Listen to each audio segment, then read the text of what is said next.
Hello and welcome. My name is Tim and I'm our host for today, and we are looking at the conclusions and suggested further research of my independent study as part of my Masters of Divinity at General Theological Seminary, where I constructed an action research paper on the practice of faith, Christian faith, and fitness, physical exercise, as one, combined. Many times this has been used as concepts separately or apart, and perhaps in recreational or even more intensive competitive sport, but not necessarily as a spiritual discipline, as a formation of the practice of the daily office, or perhaps in a more contemplative sense, an exercise of the daily examine, or perhaps the practice of contemplative prayer alongside fitness with these ancient and perhaps more traditional faith practices. And so these are the conclusions of this research, and this is the shortened version of the presentation of this paper which I'm presenting today. And so this version is available and accessible to all online and on YouTube and live through Facebook today at 2 o'clock, and then again at 2 o'clock I'll be recording live on Instagram. So these are our conclusions from the research. It was a 7-week case study that I did in the Bronx with the Fellowship of Christian Athletes at the Christian Academy, where there was basketball taking place in a kind of intervarsity, intercollegiate age group level between 12 to 18. What would happen is schools in the local area would send students to Christian camps, or I guess Saturday intensive class workshops, and they would attend and they would learn a particular skill on a Saturday morning, such as passing or dribbling or faking, shooting, whatever it might be in that session. And I would be involved with the devotional in the morning for the Christian leaders, the persons who would be training the different parts of the curriculum for the basketball training sessions in those mornings. And I would run a cardio class as well myself, and then share the word at the end of those sessions, and actually at the end of the whole program I preached. So there were probably about 200 families and students in the final session, and across the course of the Saturday sessions there were about 100 to 150 people involved. Just to give you kind of some form of understanding, there were 12 to 14 leaders every Saturday morning that would train with these groups. And so these are the conclusions and findings of my research. This is what I said. In conclusion, the need for new faith and fitness communities and curriculums continues as the world changes the way we communicate, interact, and meet. Friendships are no longer simply formed by just meeting people in person. For genuine community, healthy relationships, and authentic connection, new methods of communication have to be formed through planning, hospitality, and deliberate in-person engagement needs to be developed in the church, in vocational and faith, sports and fitness ministries, and the wider secular society. To create a safe connection point for people and organisations, it is important that real-life struggles can be shared, worked through together on, and supported by healthy, well-educated and ethical spiritual leaders.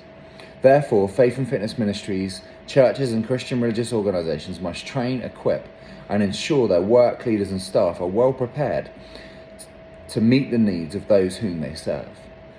For this to be done effectively, the research paper in this helps to identify the purpose, benefits and advantages of working in and through people's daily lives with daily devotions, workouts, online and in-person communication, communities and care teams.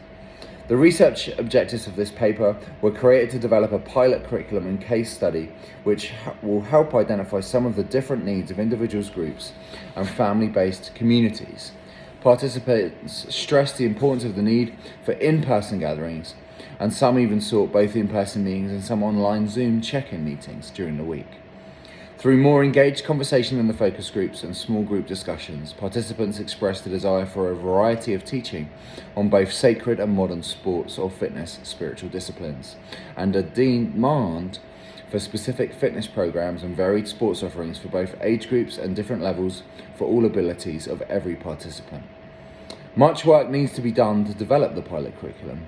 The final presentation of the program, resources and filming of the Faith and Fitness one course are yet to be completed, but will be ready before the end of next semester. The author plans to establish a more accessible online course, updated website and social media platforms on the Free and Fit model. This also needs to be regularly updated, reinvented, and prepared for the release of local, national, and potential international course offerings. However, the pilot curriculum can be immediately made available to churches and ministries for the next Lent in 2023. An additional curriculum will be prepared for an Advent Christmas 2023 offering. The author's next aim for the Faith and Fitness as One curriculum is to provide opportunities for evangelism, discipleship, faith formation, and foundational teaching of a full Faith and Fitness as One spiritual 7-part curriculum. Leaders will be equipped with supporting material including simple one-page themes, sermon series, and supporting help resources for churches and ministries to offer the program to individual groups and family communities. The author concludes from the pilot case study and curriculum the following key points. Participants were hungry for in-person spiritual face-to-face contact, authentic connection, opportunities, and a need to read God's word both independently and in groups more actively. Individuals and groups desired deeper understanding of what to pray, when to pray, and how to connect and pray with others. Leaders desired a more established faith and fitness focused curriculum to teach, coach, preach, and supply outreach to both church and sports ministry related communities. Research helps to determine patterns and behaviours, but more action focused active case studies, pilot curriculums, and examples help coaches, ministers, and Christian leaders to diversify their approach to communicating the gospel through faith and fitness spiritual disciplines. Further implementation of the pilot case study is required with live recordings with a worship team, film team, and production team to fully roll out the curriculum to individual groups and countries to share faith and fitness as one curriculum to the wider church and global communities.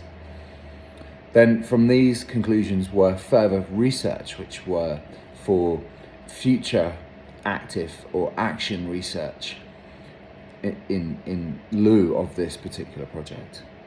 Further suggested research includes the following ideas for the author to explore deeper and more scientific and non-scientific focused research to write a PhD or Doctor of Ministry program.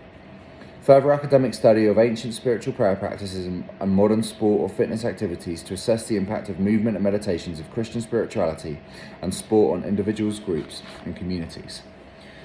A trial sample of Faith and Fitness One programs across day and weekend retreats and summer camp programs to measure the impact of the curriculum on different age groups, abilities, and demographics, to observe, measure, and witness any spiritual, physical, mental, or social lifestyle and community in a church context, specifically a church context.